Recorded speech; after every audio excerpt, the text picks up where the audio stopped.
No matter what type of animal you're working with in sustainable agriculture, and especially in grass-fed meat, one of the most important things is controlling that animal.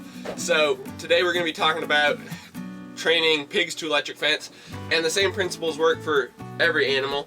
You want to make sure you're in a good enclosed place so that when they go through the electric fence a few times, they don't get out and terrorize the neighborhood. So I'll talk a little bit about what you need.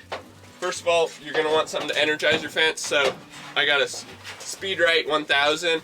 It's one of the highest recommended fencers on the market. And I've had it for a number of years and it's been really good. I really like it.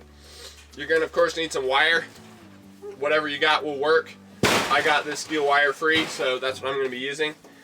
And a ground rod for your fencer.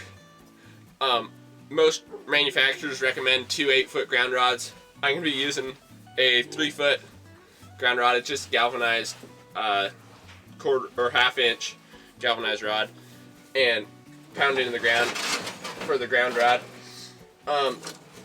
Couple of insulators, nail-on ones for the ends, and then I've got a post with adjustable insulators for the middle to make sure the wires stay the right height.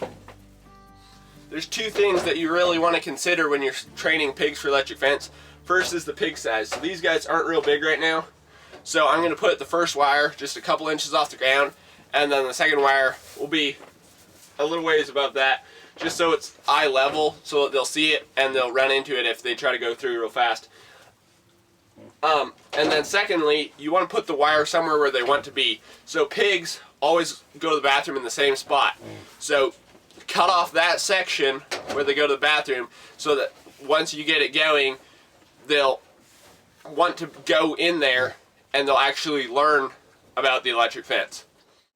So I'm just gonna cut off this corner here, and I've got 2 of my nail-on insulators. I'm just gonna screw them up, one close to the ground where it'll just be above the ground, one higher up, and do the same thing in that corner. Then I'll take my other post and put it in the center, just so the wires hold their tension and don't get pushed out of the way if the pigs decide to run through a couple times.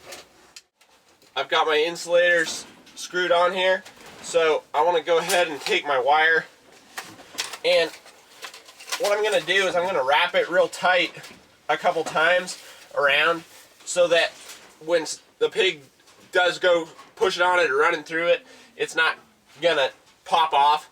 And since I'm going straight across with these, they're not going to work quite like regular insulators would, so I'm going to wrap it real nice around so that it won't pull off when something happens. So you see here we got everything pretty well set up. Got this post in the center, and then the wire just goes both ways. Cut it off and just loop those ends together. So now let's set up our fencer and start training pigs. So now we can power the fence up. I got a 12-volt deep cycle battery and hook that to my fencer. The fencer can run off of 12-volt battery, or you can go ahead and put it into 120, but it depends on what you want to do. And then your green goes to your ground rod, and red, just go ahead and hook that up to your fence, and you're good to power it up. So as you can tell, I've got them all out here in pasture. I've just got them in 2 strands of electric fence like what I set up in the shed there, and then I had them for a couple weeks inside of poultry netting just because I didn't have this all set up, and they're doing really well. I haven't had any issues at all with them breaking out or anything, so it really works. Once you get them trained, get them well trained, especially if you have them in an enclosed space to begin with, they'll keep that training and they won't forget, and they'll behave themselves hopefully the rest of the year.